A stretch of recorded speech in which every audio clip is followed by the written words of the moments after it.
No worries. I'm surprised you even. All right, folks. I wouldn't have noticed. Straight up 10 o'clock. We have a pretty full panel, so you can find your seats. I'm Bob Zavidil from EnerNex, moderator for this session.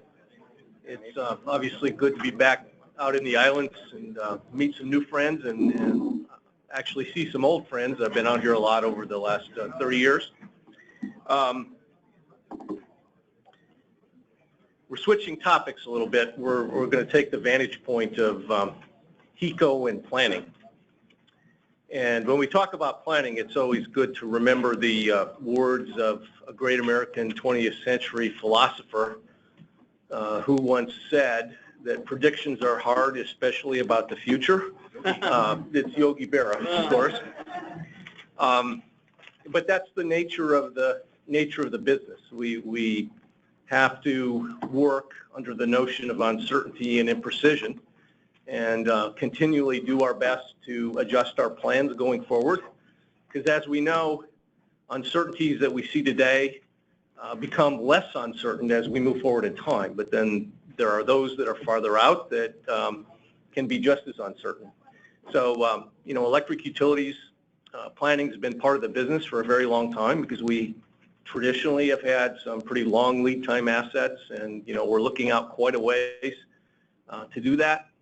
There was a comment, and the other panel was a little bit younger, but complaining about how it took so long to get there on some of these things. Well, I've been in this business for 38 years, and things are moving at lightning speed compared to the 80s and the 90s.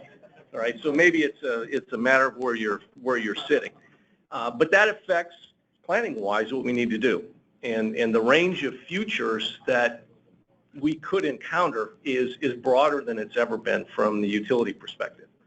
So we're going to start today with kind of where we sit with regard to planning, starting with distribution planning, but we want to migrate, through this session to the notion of integrated grid planning, because here in Hawaii, especially now, it's very difficult to separate what goes on customer side DER from bulk system issues, either in Oahu, maybe a little bit down the road, or on the neighbor islands like right now. Those problems are coupled, so we need a vision, a view, right, that lets us look at everything together. So I'm going to let our panelists sort of self-introduce rather than go into the bios, but I'll do a quick overview. Jeff Smith from EPRI is going to, I asked him to, I don't know if we will, but sort of talk about the technical challenges embedded in the planning process. EPRI's been working in this area for a very long time, has done some foundational stuff, and then we're going to transition to actually Kevin Cushman from Integrated Analytics. That's different than what's on your agenda. I changed the batting order because Larry hasn't been moving up runners, so I'm going to drop him into the 3-hole. But Kevin's going to talk about the data side, which is, and other things, but that's really where this planning process starts, is that we have to have a foundation for our projections of the future. And the better we understand today, the better we can kind of project out, right, and let it drive our process. And then Larry Trussell from Synergy will talk about how we use that data, the tools that we use, and again, starting with distribution planning, and we'll try to get to the implications for integrated grid planning as we go through this.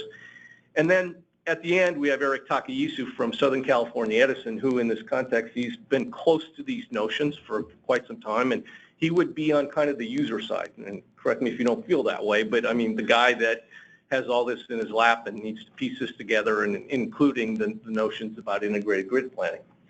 So without further ado, I'll turn it over to Jeff to get us started. Ask him to make remarks for like 10 minutes or so we can save 30 minutes at the end for a lively Q&A. Jeff? Thanks, Bob.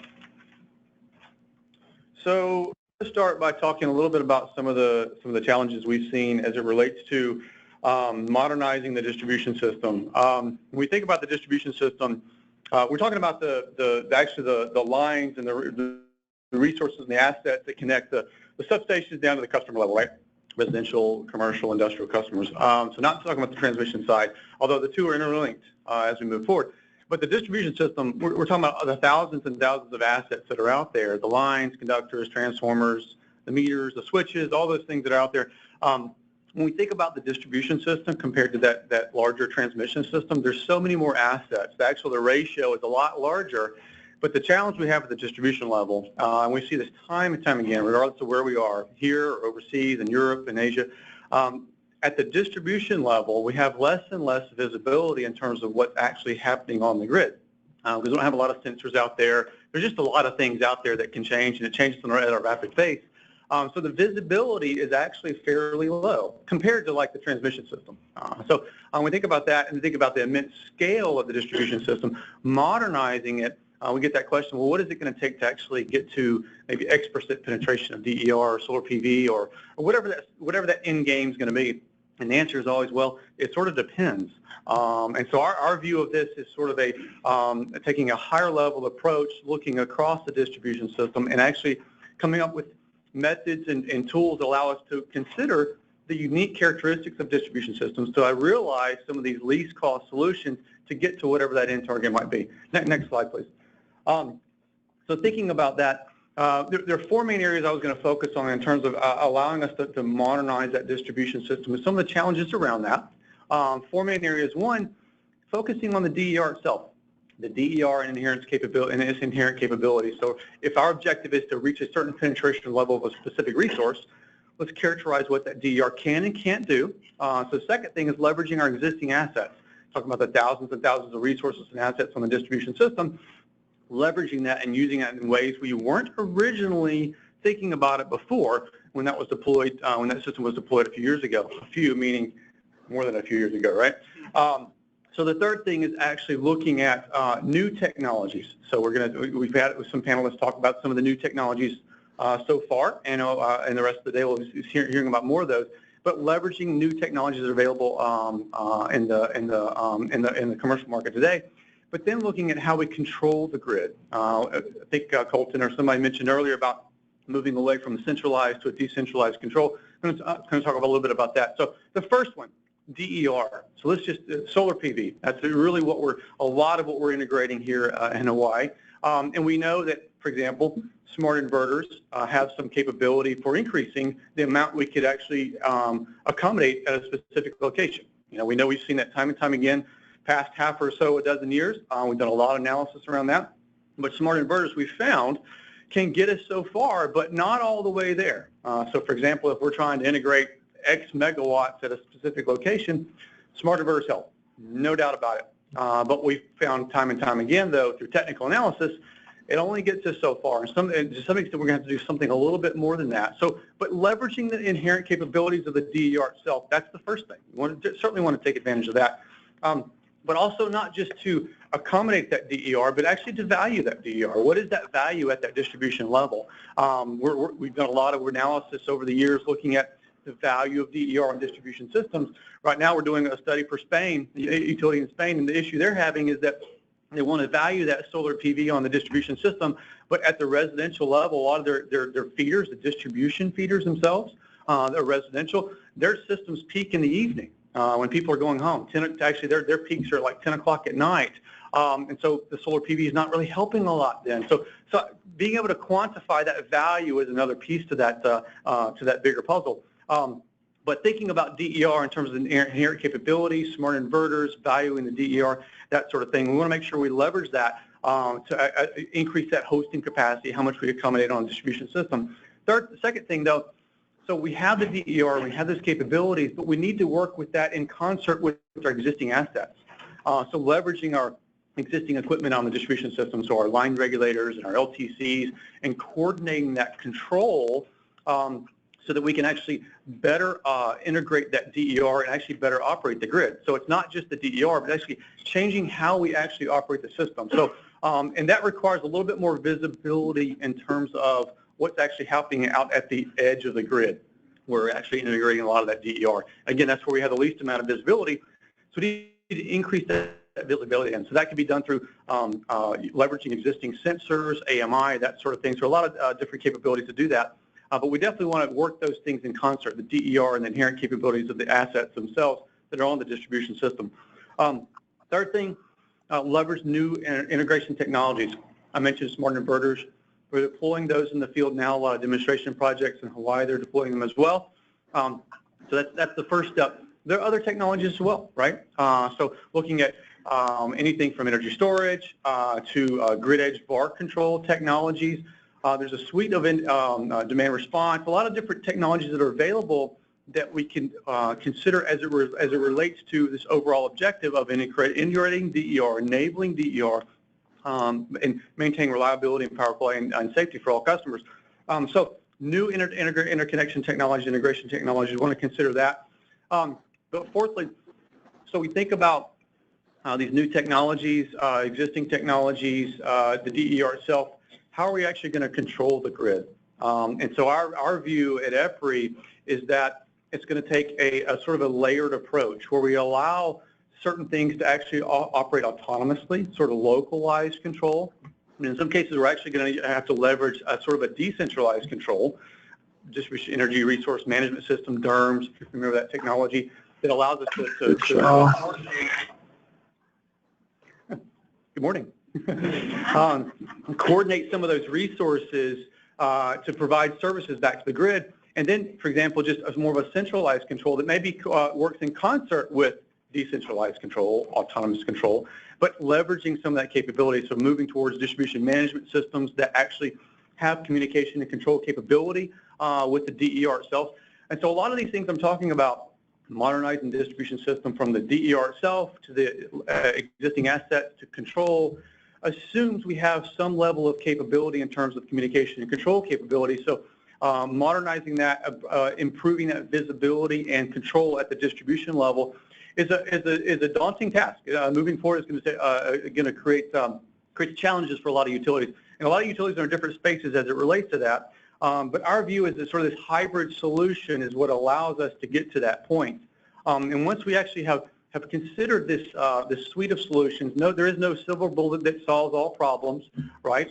We can get there through different means, but the suite of solutions, when evaluated, can allow us to reach that target in a least cost fashion, again, maintaining reliability, power quality for all customers. Next slide, please. And so by considering this hybrid approach, what allows us to do is to look at the DER itself, existing assets, how we control the system, new technology, actually integrating that DER into how we operate the grid. So it actually becomes part of the grid and allows us to increase hosting capacity. If you're familiar with the term hosting capacity, I mentioned earlier, but basically it's how much you can accommodate where. If you can accommodate a lot of DER, and the answer is never a fixed limit. You can always bring on more. You just may have to do some things to get there. And so our thought is that this sort of a hybrid approach allows us to identify the least cost mechanisms to get there, so that we can realize on the left, this left-hand plot shows sort of where location matters, and DER it's limited in certain locations, and actually there's higher hosting capacities than others. Moving away from that to this system where we actually integrate a significant amount more of DER in a least cost fashion. So we're working on some of the planning methods and tools that allow us to get there, and it's a complex system. The distribution system is a complex system. There is no silver bullet. It all depends. But our methods and our planning tools have to leverage what we have available now, the data we have coming in, and allow the planners to actually analyze these systems and think about the distribution system in a way that we weren't thinking about it before. We always thought about it as this passive system that was bringing the bulk system services and providing it down to the distribution level. Now we're flipping it on its head, right, and saying, okay, well, the distribution level might be providing services back up to the bulk transmission system. So coordinating that distribution system, leveraging the resources that are out there, but coordinate that with our bulk system, our transmission system, so that our distribution system and our transmission system are working seamlessly together. And that means from a planning standpoint, but also from an operational standpoint, how we actually operate the grid. And that's a significant change, not just in Hawaii, throughout the world. A lot of times we have our transmission group in one area and our distribution group in another area, and neither the a lot of times they don't communicate, right? I mean, you're focused on your day-to-day job, but as we move forward, we have to to bring together our T&D, transmission and distribution ops and planning, and we're working on some of the methods and tools to allow us to do that. Next slide, please. And this is just an example. Next slide, please. Yeah, thank you. So this is just an example of one of the things that we're working on to enable planners to look at holistically across distribution systems to effectively and efficiently analyze this breadth of the distribution system. It's not about one solution here and one solution there and one feeder analysis, but it's about the entire distribution system. When we think about modernizing it, these hybrid solutions have to be something that has to be scalable and appropriate for entire system. So we're working on tools that actually leveraging some of the capabilities of tools like Larry has developed at DNV and plugging into those tools, leveraging that data and the capabilities to bring some new analytics, new planning analytics to distribution planning tools so that we can look more holistically. We can actually move away from the sort of steady state analysis or passive analysis to more active, where we're looking holistically at multiple objective functions. One might be increasing DER, but increasing reliability, increasing efficiency, whatever that might be.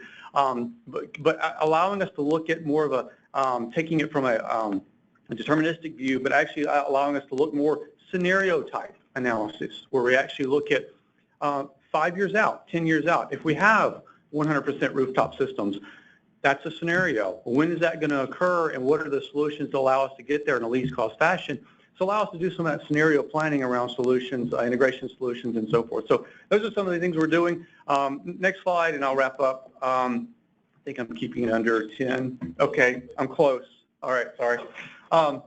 So anyway, so the point is we're working with a lot of different utilities in Hawaii and worldwide in leveraging some of the tools they have, but also the needs they have. Distribution systems are, a lot of the challenges we see aren't unique, but systems are unique. So we're working with a lot of utilities in the U.S. and in Europe to locate energy storage, to understand hosting capacity on their distribution system, to identify mitigation solutions to reach certain targets, informing developers. A lot of utilities are actually posting maps to allow developers to inform them in terms of better or worse locations. So a lot of different applications, and this is just the beginning of a lot of the work that has to be done there. So real quick, just to wrap up, the distribution system is it's an immense system. The breadth is wide.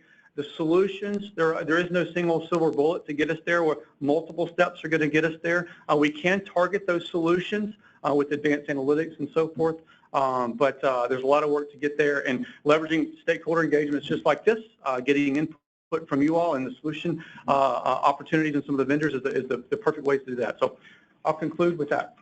Thanks, Jeff.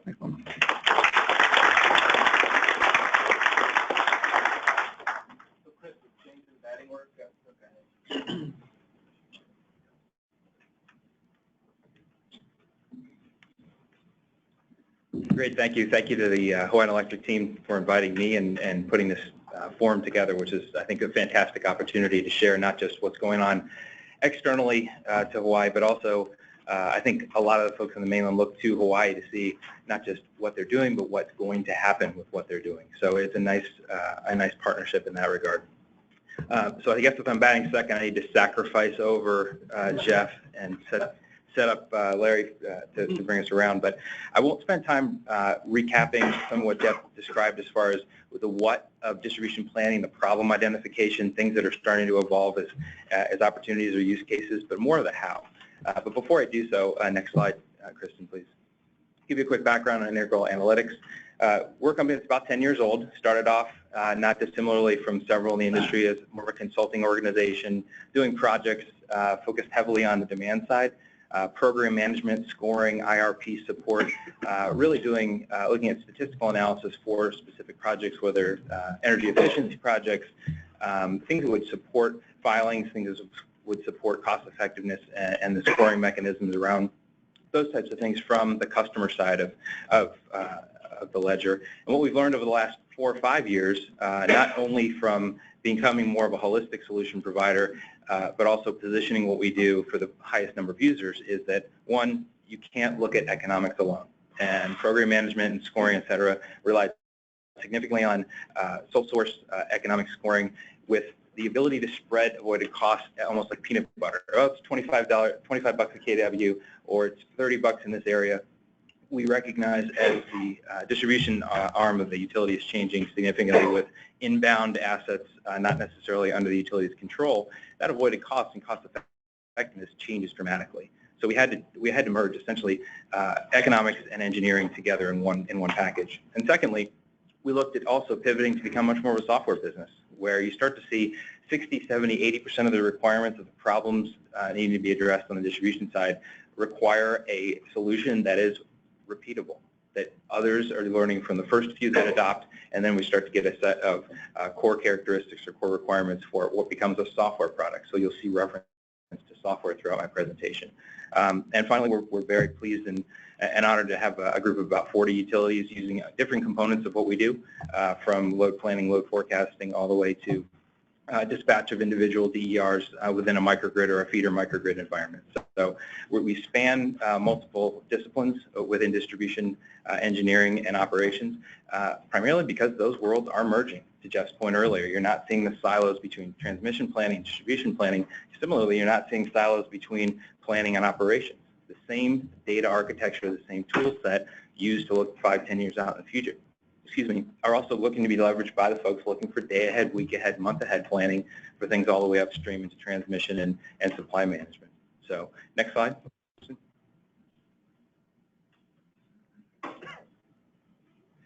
So I took a look back at the recent order from last year and what sets the table for the new version coming out, the new draft strategy plan this year, and some things popped significantly and very in a compelling way to the way we address the market.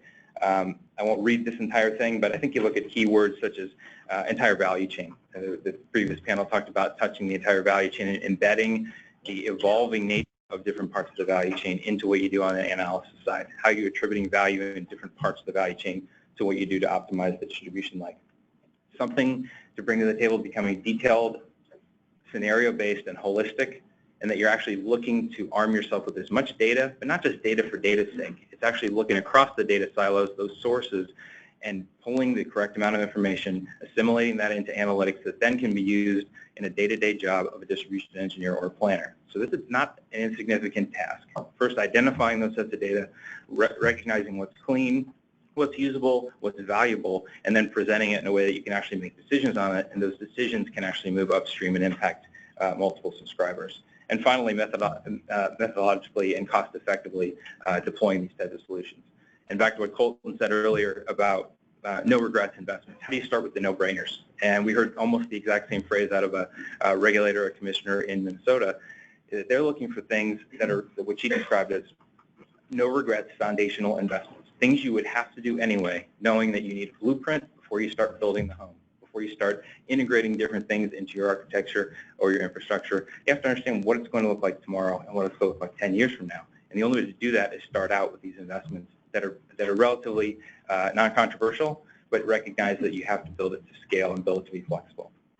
So we view that as a business requirement, to be granular, dynamic, and have a valuation application that merges with engineering. Next slide, please. So for us, we view taking that business requirement at a higher level and looking at what the individual attributes or individual requirements are for a solution in distribution planning. How do we arm these teams who to this point have been the guys in the back looking 5 or 10 years out, primarily focused on capital investments or project management, moving the load around or making sure their reliability is maintained? How do we arm them with the most up-to-date information? Ultimately, it's all about the load shape. And it's all about the load shape at the most granular level you can acquire within the distribution environment. So if you're thinking about line sections, thinking about feeder heads, all the way down to the premise, depending on your data availability, you have to be able to create a multi-tiered load shape depending on customer class, and be able to aggregate that with confidence and present that aggregation to decision makers when they're making calls on whether or not to reconduct or to put a cap bank in or to use DER as an adequate substitute for traditional capital investment. You have to look at forecasting from a corporate perspective. You're no longer in a distribution planning environment. Are you allocating down corporate or system level load growth or load profiles and saying, I'll put this here and I'll put this here and hopefully it'll all reconcile to zero? You actually have to balance now. So there's power being attributed to the planner in this environment where they know, based on specific feeder load shape or characteristics, there's a volatility aspect to this. Even though your entire system base load or entire system load profile may be plateauing or actually declining in some cases, you have to manage the volatility pockets, and that speaks to having a balanced reconciliation. Obviously, DER proliferation we touched on, but the bottom couple of points on this slide really are about closing the loop. If you're investing in large data sources, whether it's AMI or SCADA, additional device telemetry or feeder line telemetry, being able to close the loop and not just publish data up for use for a specific function, but make that available to multiple subscribers in different formats, user-authenticated formats, based on their own functional requirements of their day-to-day job. And then finally, merging planning and ops is happening, and being able to address that with a unified architecture is important. Next slide, please.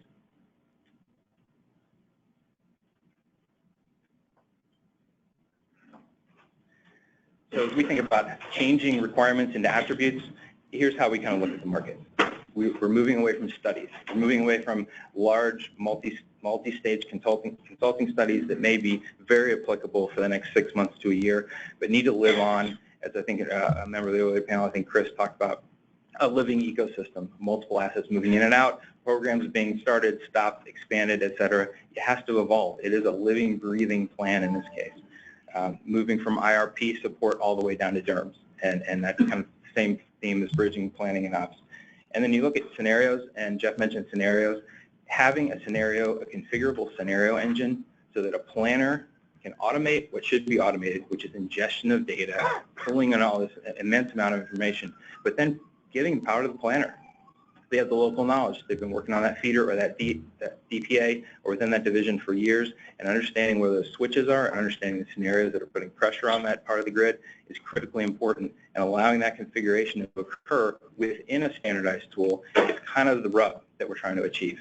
And then finally, allowing multiple subscribers to the same solution, where you have customers that have confidence because they recognize the planners are using it, but I'm also able to use it for switching. I'm also able to use it to present upstream substation aggregation to the transmission planners. So it's very, very important to break the silos, and in order to do that, there is an investment in data. Some of the source investments are happening, but not necessarily that intelligence layer. And then finally, driving to the premise, everybody wants to have the most granular information all the way down to the user, the meter, behind the meter. In some cases, that's not happening. What's cool about New York is that they've set out this mission of transactive energy in 5 to 10 years, and as soon as that occurred, everybody rushed to deploy meters. Now we have billions of dollars of metering going in, and recognizing, okay, the drive to the premise is important. What are you going to do in the next 5 years while that's all being deployed, brought online? How are you going to make decisions in that time frame that aren't radically inefficient, waiting on metering to occur? Because the market's going to continue to evolve in that way. So that's where statistically robust analysis takes place. Next slide, please. So this is a really cool eye chart that's fun to look at on, from far away in the back of the room. But what this represents, and I won't go through it in detail, is a flow, a process flow. So not only is it important to have the tools in place and the capability to access those tools, but it also requires some level of modification of how you do things as a planning organization. Starting from acquisition of information, presentment of information, being able to run scenarios. So if you think about load analysis, spatial analysis, and load forecasting on the right-hand side, as you make your way clockwise around the diagram, you start to see where DERs and load forecast scenarios play a big part. And this is really where the planner inserts himself into the process, taking what's been aggregated for him or her and presenting that in terms of scenario analysis that leads you to be able to produce multiple DER scenarios, multiple load forecast scenarios. How are these things going to work with the multivariate equation that the electric grid is actually presenting to the system? And the customers of this, obviously, distribution planning, corporate forecasting, DER integration groups, et cetera.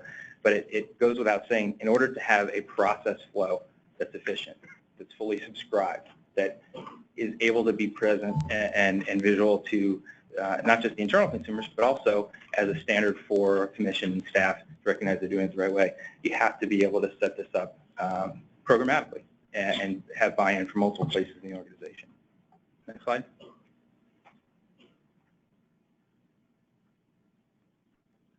So the result is what, from a commercial perspective, we're building. We're building the ability to have a platform that's configured by user, so this would be a distribution planner's window into this, that you get maps, you have nodal information about the architecture of the infrastructure you're working with. and the ability to see at-a-glance statistics. So if you see things that are out of compliance, if you see things with feeders where you're going to have a voltage issue, it's all based on hourly time series data. So it isn't peaks and mins, the traditional planning approach for multiple years. It's actually looking at time series of data, 8760, and applying that through an application like Larry will describe, power flow connectivity modeling, in order to merge economics and engineering and present a live, changing, dynamic viewpoint of the grid, and allows the user to configure what they want to do. So on the left, you see the maps associated with things like hosting capacity or load conditions. On the right, what looks like an out-of-control virus is actually our presentment of a nodal data architecture that says, if I want to move this here, here, and here, and reconnect, do some switching studies, do some transfer analysis, you do that live within the application. So it's giving you complete control in a scenario environment where you trust the data, you trust the results, and it isn't just something you put on a shelf and go back and say, oh, I did that study in 1999, I did it again in 2008. Here's what I think the difference is. It allows you to be much more dynamic and flexible. And I'll jam through the last couple if I'm on time.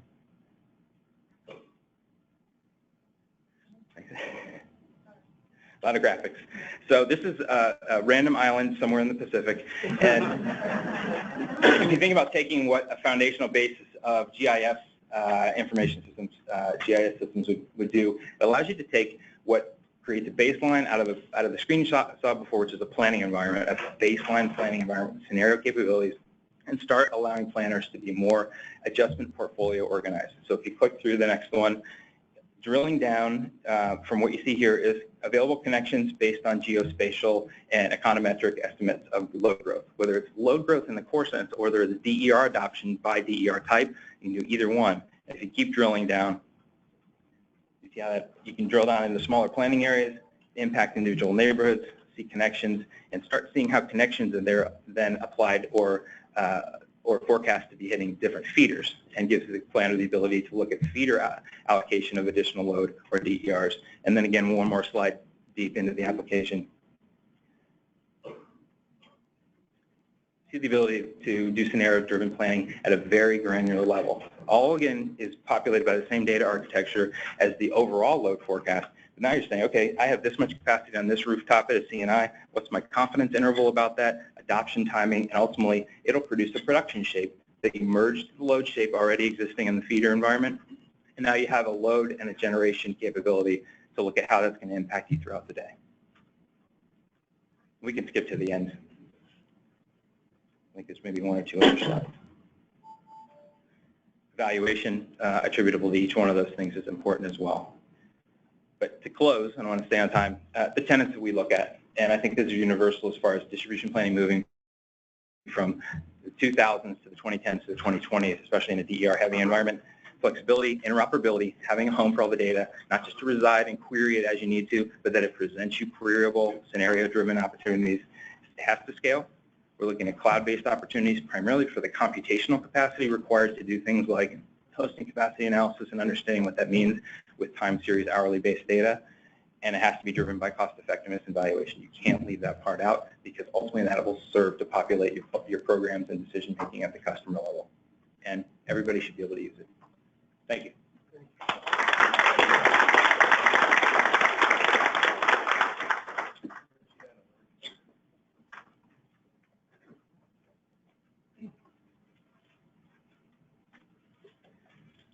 Well, thank you for the opportunity to come and speak to you all today. I appreciate it.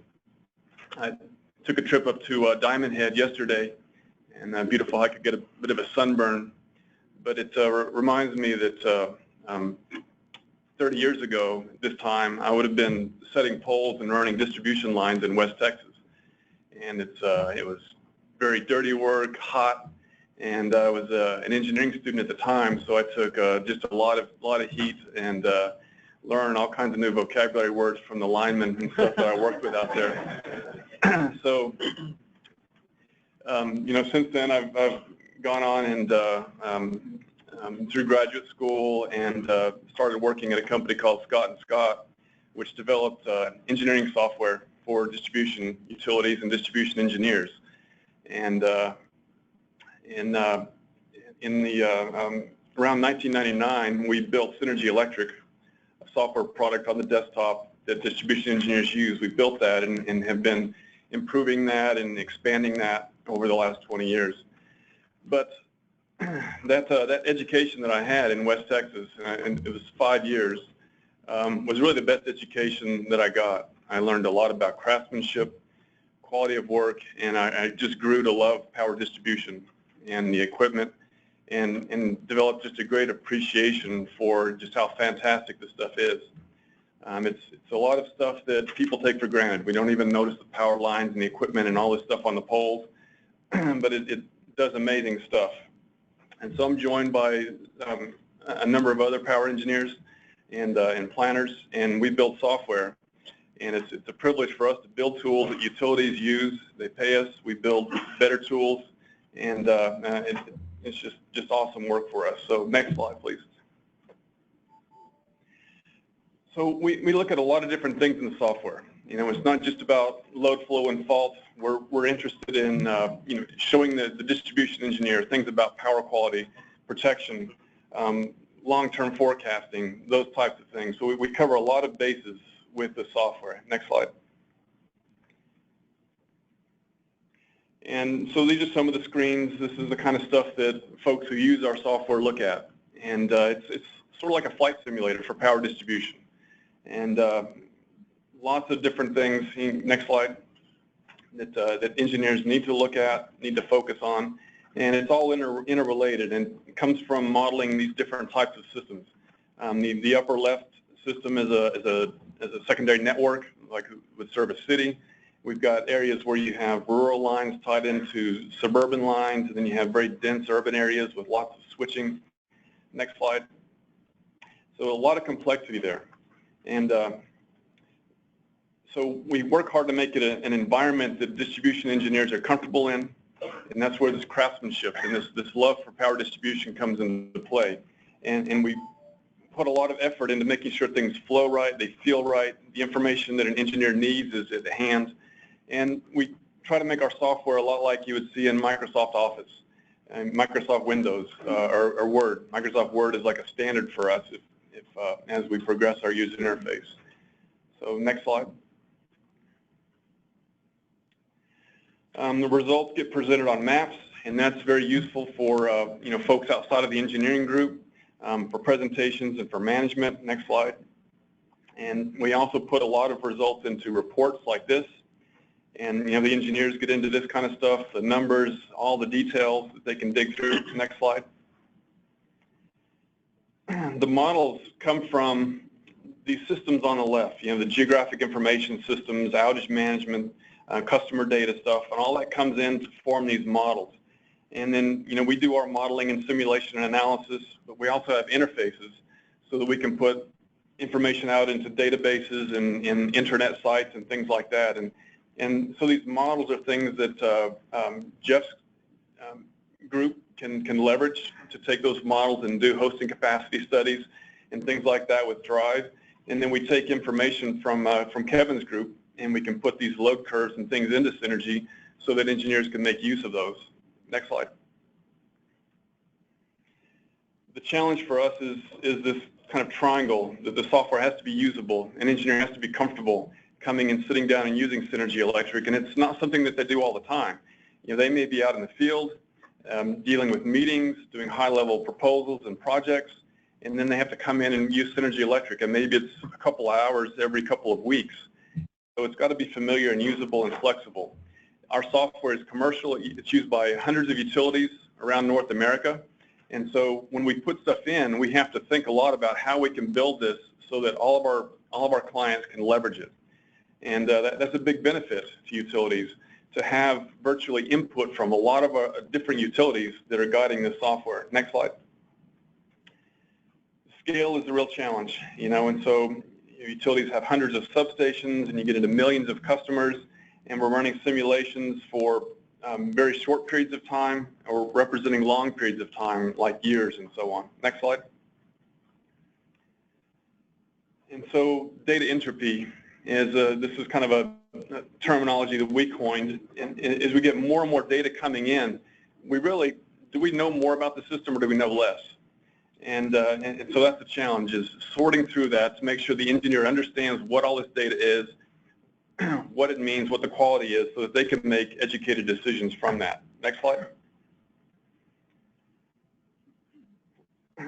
And so this is all kinds of equipment and stuff that we model, and it's, you know, it's almost a commodity when we're talking about dealing with managing customer load and doing these things to support the grid, and being able to do that relies on the ability of feeders and substations to support the load and the generation and those types of things.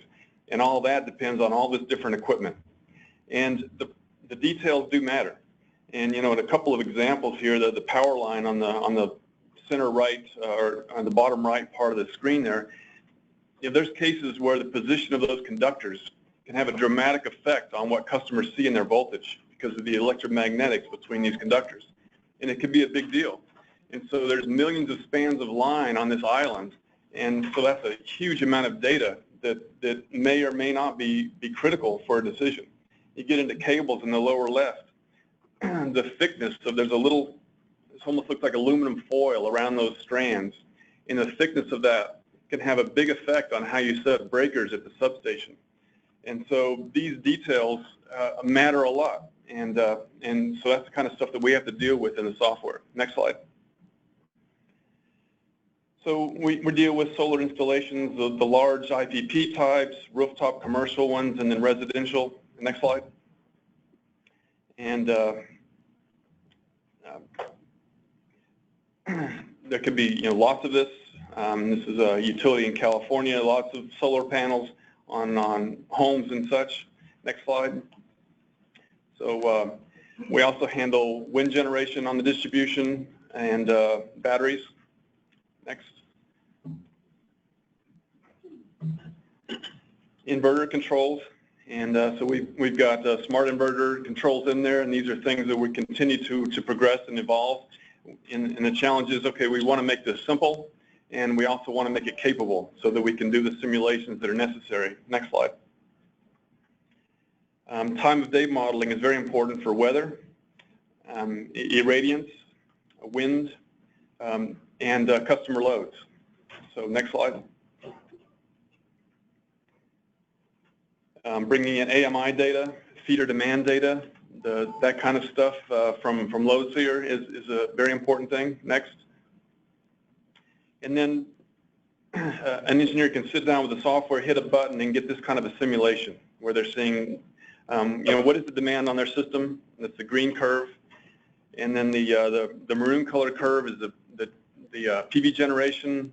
We've got a large battery on the system. That's the purple curve down there. So the planner can see how this is operating and then do what ifs. And look at contingencies, look at particular conditions that might affect that, and make planning decisions. Next slide.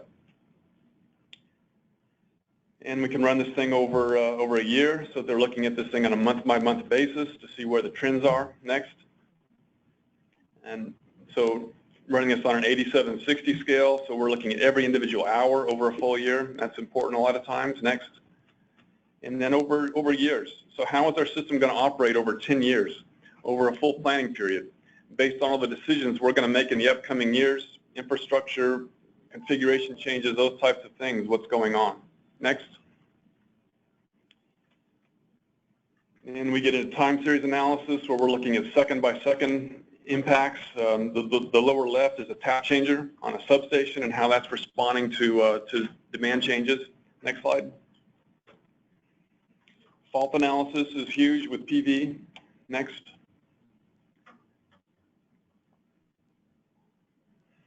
And then we talk about PV analysis. Go ahead and go to the next slide. We have a suite of applications. So we've got a tab inside of Synergy that's all kinds of applications around PV. And so companies like HECO and many other companies have given us great guidance in what these applications should do, what kinds of tools we should build to help them out. And so next, things like saturation, when you have more and more PV on the system, what's going on? Next slide. The impact from individual generators on the system. Next. When we're looking at an individual location in a large generation, and at how big can that generator be, and at what point do we start to see problems occur, and how many hours out of a year are those problems occurring. So next slide. Usually I've got the arrow keys here. Sorry for the delays here. And different kinds of studies that you can run. Next. And then hosting capacity, the types of things that Jeff and his group at EPRI are building.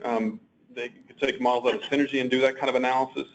And there's also various types of hosting capacities within Synergy that distribution engineers can run. So here's one of them. Next slide. We have a random type of a placement of PV, so we look at just running a whole bunch of different cases and seeing what the impact of that is. Next slide.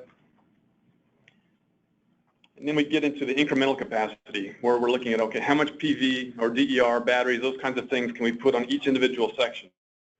Color the map so that the engineer and other folks can look at this map and see where the best locations are for PV. Next. And this thing can run over the hours of a year. And then next slide, this is the last slide. Then we get into this kind of an output where we've got the hosting capacity on an individual section in the system, and we're seeing what the limitations are. So the bottom red curve is the limitation of how much PV we can put on a section due to thermal limits, just the amount of load that can be put at that point. And then towards the middle of the day, we get into a feeder limit of the maximum backward flow that we're going to allow. And so the limiting factor changes in the middle of the day, and it goes back up to the thermal limit. Some of the other limits shown there are voltage and change in voltage, kind of like a flicker that we might expect. So depending on where you are in the system, some of those curves may be lower than others at different times of the day. And so this is the kind of analysis that our software provides for engineers to just sit down at their desk and run these sorts of simulations to help them understand their system, figure out what they're going to be doing down the road. So we heard a lot of great things this morning. We've got a lot of work ahead of us to do simulations around the kind of technologies that we've talked about already and that we're going to continue talking about today. And so we're not standing still. We're very aggressive about this. We're very focused on our clients and listening carefully to the types of things that they need. And so we're ready to move forward. So thank you very much.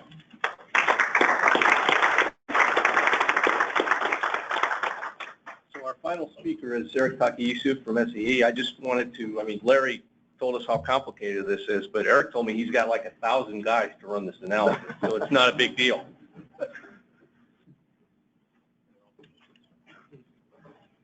Morning. So a lot of good stuff we heard today, and just to give folks a sense of what I do at SEE. So the three groups that I oversee is grid modernization, advanced technology, which is more research and development, and distribution system planning and engineering. So when we think about grid modernization and the strategy moving forward, with the proceedings that are happening in California, the distribution planning is really the first area that I would say got impacted the most.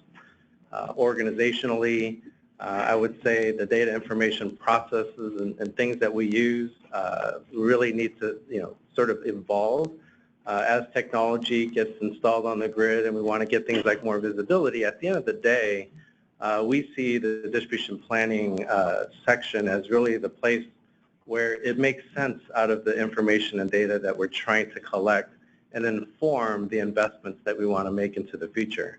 So if we go to the next slide. But what I wanted to start off with, though, is a relatively simplistic picture over the history of Southern California Edison's peak load. And there are some lessons to be learned. Because when we look at, very complex, load shapes, and we look at what happens on a daily basis at our ISO with some of the ramping problems, when I simply look back at Edison's peak load over this is almost a 20-year history, you see some significant events that have influenced the peak load at Southern California Edison. So the first anomaly that you'll see early on is that big dip that occurs on the first part of the graph. That dip was a significant reduction in peak demand that we experienced during the California energy crisis. So it was a big reaction to the price of energy. We saw industries change shifts. We saw lots of energy efficiency and just a plethora of things that customers were doing in reaction to the price. So if you were to be a distribution planner or transmission planner at that time, and then put yourself in 2001 or 2002, and you were to do a load projection of what you thought the future was going to look like, what we didn't anticipate at that time was we were really at the beginning of the largest economic growth period in Southern California. So you see the next significant event being the big ramp up. So that was the housing, increases that we saw. The economy was doing really well. And then at the very tip of that, we had one of the hottest summers that Edison had experienced. So then you see the next anomaly, which is 2008. So that's a reflection of the economic recession. Again, there was some sensitivity to, jobs and prices. And then from that, we have a little period now where it looks like it's kind of moving along and things are impacted by weather, and we do see some growth. But the point here is, in any period where we could have done a forecast, the one thing that I don't think we got right was the changes in customer behavior. Because when we think about distribution planning, what you're really trying to understand is really what the system is going to look like in the future. And what we learned from history is that customer behavior and with all the things that are happening, what was one of the hardest things for us to get a handle on. So all the data and things that we use today hopefully inform and we start to learn, but certainly a field there that I don't think I certainly don't have the answer to. So you want to go to the next slide? So the traditional planning process has dealt primarily around dealing with ensuring the system has enough capacity.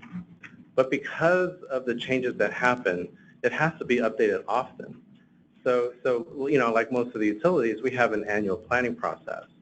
We may file a rate case every 3 years. The issue is we can't do a planning cycle every 3 years because there are lots of things that happen in the middle. And if you look at the timeline it takes for utilities to build projects, we have to synchronize the changes on the system with project timelines. And these become one of the factors that I think when we get into things like non-wires alternatives and consideration of distributed resources is how do all these things integrate together in terms of an investment plan and strategy that meets the system and reliability needs with a bit of this volatility in mind. We go to the next slide. So one thing in the distribution system, Edison has about 4,660 distribution circuits in the service territory. And our system is predominantly a radial distribution system like most of the utilities. And so we are seeing issues around and beginning to see the incidence of, when solar peaks and when our circuits peak. And so you see the graph on the left, there's not a perfect match there, obviously. And then we also are going to be dealing with, situations where we have wholesale power or whether it's, clustered DERs that can provide reverse power flow. It doesn't have to be at the whole substation or at the circuit level. It could be at sections of circuits. But the point here is that there are a wide range of additional variables that impact the distribution system that traditional planners are learning how to deal with. But there is a fundamental difference, though, in the planning objectives between distribution and transmission planning. So on the transmission side, it has been predominantly about balancing supply and demand. So that's really important because when you have overgeneration, you have to have a place to put it. Radial distribution systems is not inherently about balancing supply and demand. It's about reliability. And so you could have reverse power flow, but the point is understanding the impact of that reverse power flow. Some places can handle it better than others. Some places we need to understand what the potential impact would be, and you really want to get ahead of that before it becomes an issue. But as we get into things around integrated planning, I think it's important to understand that there are physical design differences and planning objective differences, and the question becomes, how close are those two starting to come together? Will the balance of supply and demand start to become an issue on the distribution system? Go to the next slide. And so there are some new considerations that, that we're starting to think about. Now, this isn't by any means an exhaustive list, but there are some things that I want to point out here. One is on protection. We have traditional coordination issues that we have to deal with, but one of the things we're starting to see are changes in system energy delivery during faults. So it can go up or it can go down based on the system and where it's located. We have places on our system where if we have contingencies on the transmission, we could see a considerable drop in the amount of fault delivery energy that's delivered under fault conditions. Why is that important? It's because it's those energies that are the basis of our protection philosophies and making our equipment operate safely under fault conditions. When we have as much generation as we have in Southern California and we're adding more, then you get the opposite problem where we have increases in this fault duty, is what we call short circuit duty. And I think it was mentioned earlier on the panel, but the issue, the issue there is that it has an impact on circuit breakers if their ratings were not intended or designed to address those kinds of things. So this is also an issue around standards. Standards are something that distribution planners sort of assume and apply. And early in our look at electric vehicles, we started to ask questions around things like transformers. If we shifted the load to the evening, we would assume that we could have a better asset utilization on our transformers. And so we did some studies looking at that very particular thing. And what we found out, though, is that that actually caused us to derate or increase the size of our transformers because they didn't cool down at night. And so this causes us to think about those types of equipment standards that we've always assumed. We're probably going to have to peel that open a little bit now and think about if we start to understand better the behavior of the distribution system, what does that mean in terms of how we look at our assets on the system? So it's going to drive us to more of a holistic approach when we think about low growth planning, reliability planning, our aging infrastructure, our assumptions around how long life cycles, cause equipment to last. Our current models around that are all beginning to be challenged. So all of these sort of put together sort of build a set of capabilities, give us a sense of what are the gaps between our current process today and where do we need to go in the future. Go to the next one. So this is a very simplistic view of the beginnings of an integrated planning process. So we want to begin understanding on the very left the forecasting between what we see at the transmission level to the distribution side. It's a very difficult thing to do because there are a lot of things that happen in between, circuits that we see peaking at different times versus the overall system peak that has wholesale generation, and in Southern California Edison service territory, we have resale cities. So it gets very complicated when we try to say, is it possible to get a uniform forecast across the entire service territory that we could break apart and look at all the individual components on the distribution system and add it up to a single forecast of the transmission system? Certainly an ambitious pursuit. There's a lot of really smart people that are working on that. But that is the objective and one of the things we want to accomplish with an integrated resource plan is so we can match up the action of distributed resources to what's happening at the bulk system level to get a real perspective as to what the challenges are up and down the grid. Then there's some elements added to the analysis parts of this. So we heard about integration hosting capacity. You hear about things like looking at locational benefits. How do you evaluate those, and how does that inform our potential solution?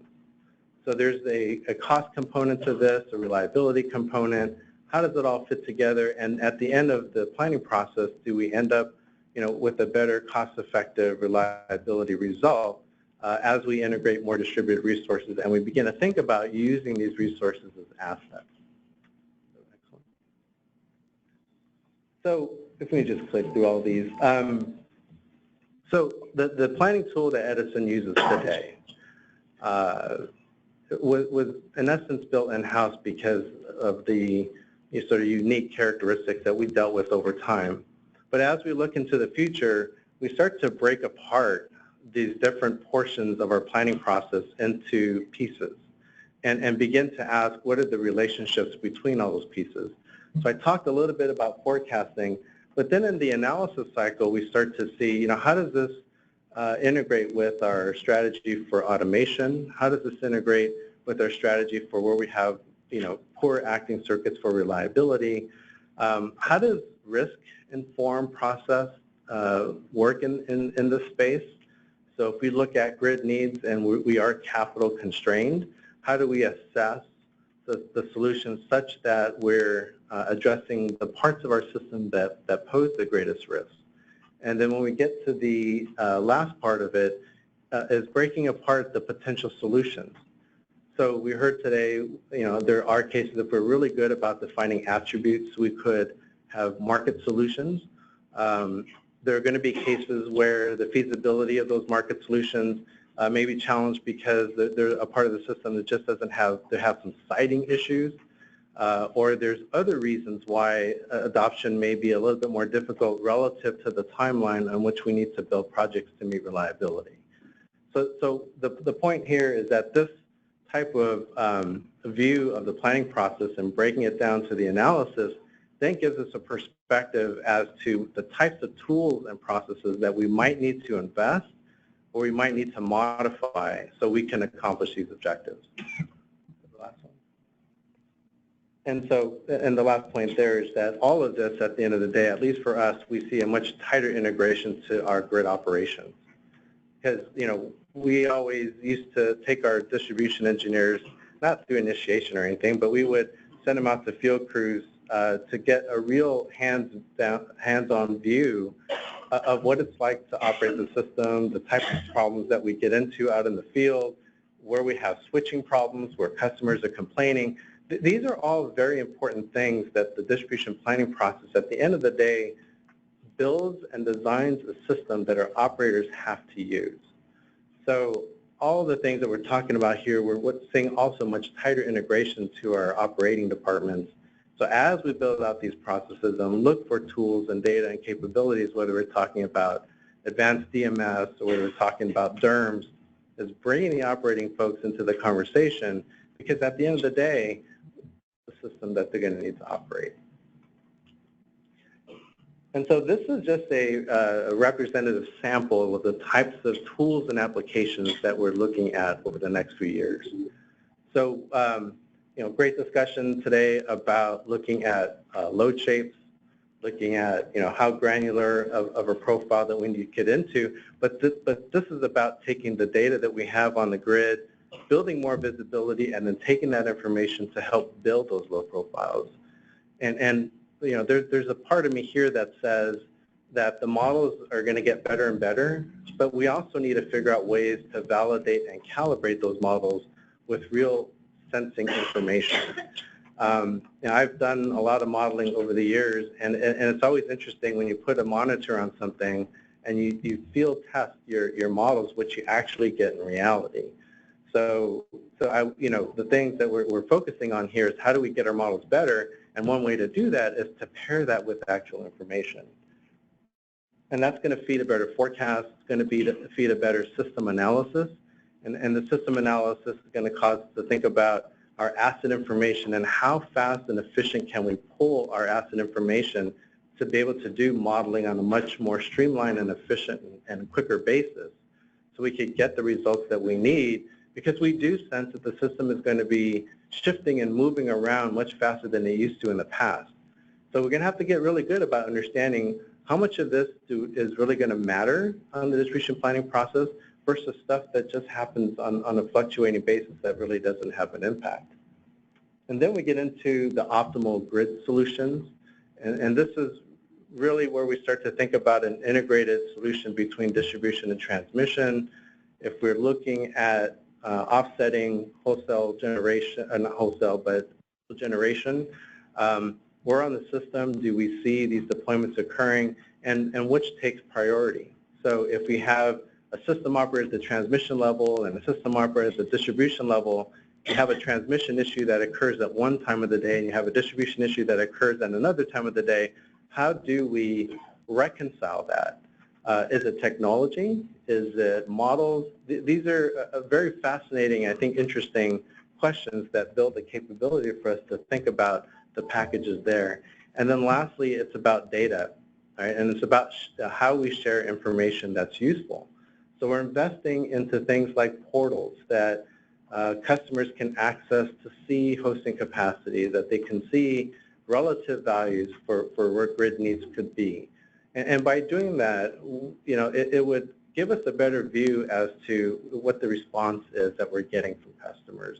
And as we get better and better at these models, then we should get, you know, anticipating that we'll get much better results in terms of, you know, really moving towards a path of integrating not just more resources, but electric vehicles and all the other things that I think are going to be part of the solution here as we move forward into the future. So that's all I have. Thank you.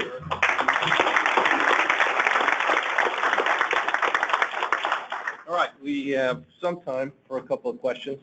Pass the mic around. Larry and Eric both mentioned going out in the field. And as a young engineer, I did that too. And the thing I remember most is that you didn't want a shiny hard hat. So you had to, you know, take every opportunity to scuff it up so you looked like the other guy who didn't stand out. So question. Right there. And with regard to the responses, ID yourself for the folks on the webinar, if you would. Hi, Veronica Rocher from Hawaii State Energy Office. I have a question for Eric from SCNE. So really interested in your planning and learning a little bit more. So I have two related questions. You were talking about your system planning, and I'm trying to understand a bit better. So is there like a circuit level hosting capacity and then also a system level hosting capacity? So if you can talk about that and what you take into consideration.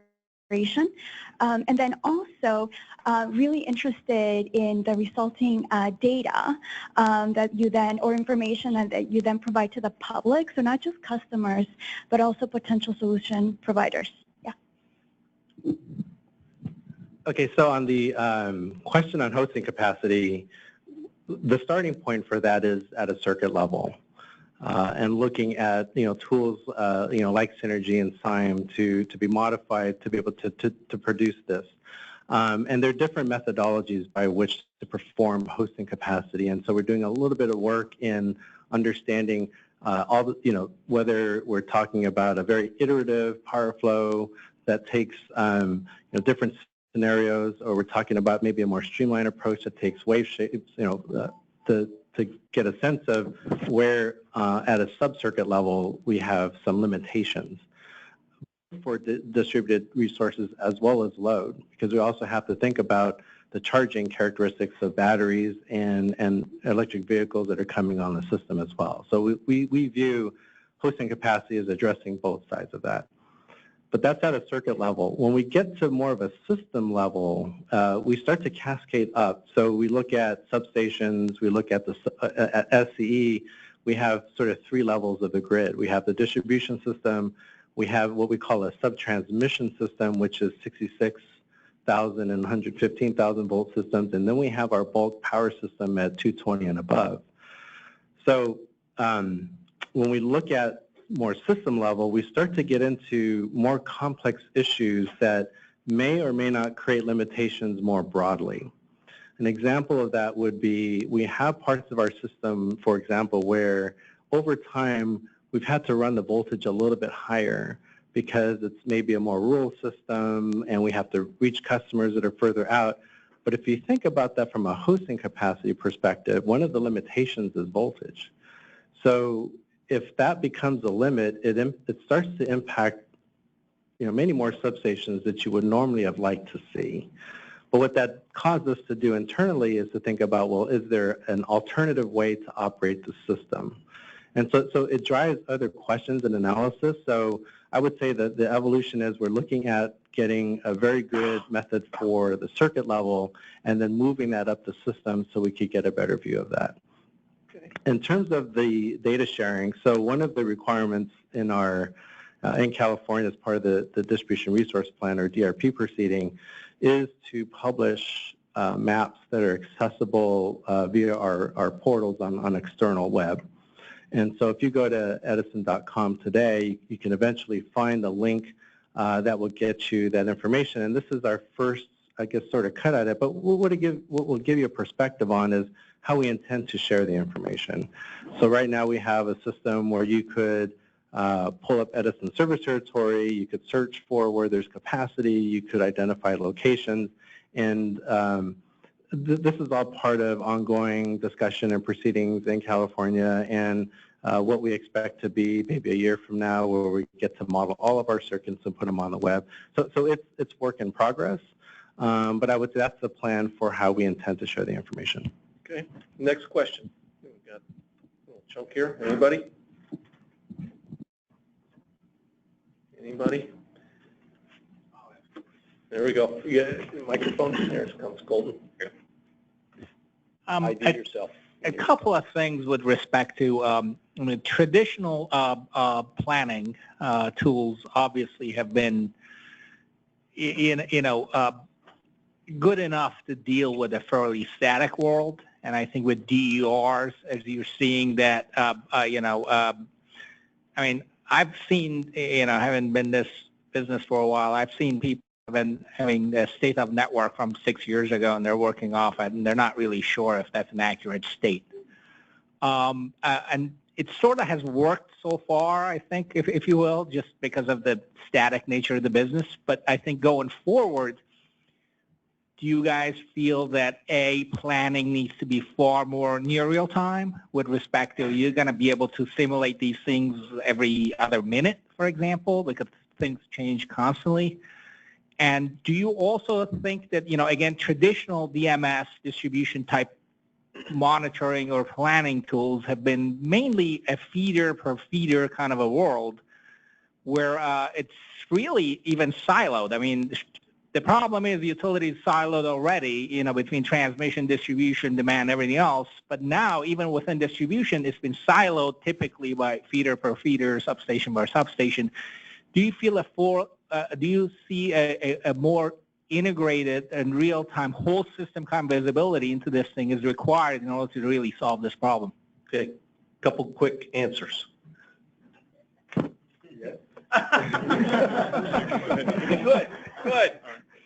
Real quick, so as we think about modernizing the distribution system, automation is going to be part of that. So as I think Eric kind of alluded to it, we're looking at increasing reliability, utilizing distribution automation to improve that reliability, so the system is no longer, it's actually never been static, it's always been dynamic. It's just going to be more dynamic in a more of a real-time fashion with automated control algorithms and that sort of thing. So as a result of that, how we plan the system has to be coordinated with operations and back and forth. So I actually had those that handshake has to happen. Is that more of a planning thing, or is that more of an operational thing? That'll work itself out. The two have to work in concert for sure. Your first answer was better, Jeff. No, I'm just kidding.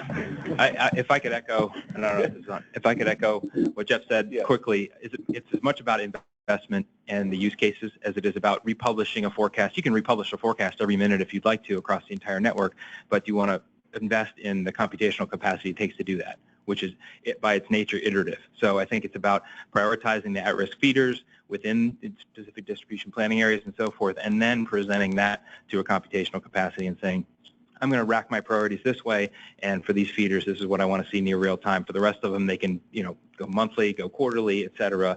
And if you're in New York, they can go every 6 years. Larry? Your question is right on the mark. And so what we're moving toward is a process-oriented analysis. There's fewer and fewer distribution engineers. They have many, many feeders, lots of other hats that they have to wear. And so it needs to be process-oriented. Our software is focused at planning areas so that we can run through hundreds of feeders, give the engineer a high-level view of where the problems might be. And then your first point is critical. We're moving away from this peak analysis. And it's the job of the software to run over a range of time and show the engineer where or when the problems occur so that person can dig into those details. So, the folks that use our software want to do that. And so the challenge is getting the data, getting all the conduit in place so that the data is available to them. But definitely that's the direction that things are going. Okay. We're up against our time limit. Thank you all. These folks will obviously be around, so you can chase them down with any questions you didn't get in. So help me thank them one more time.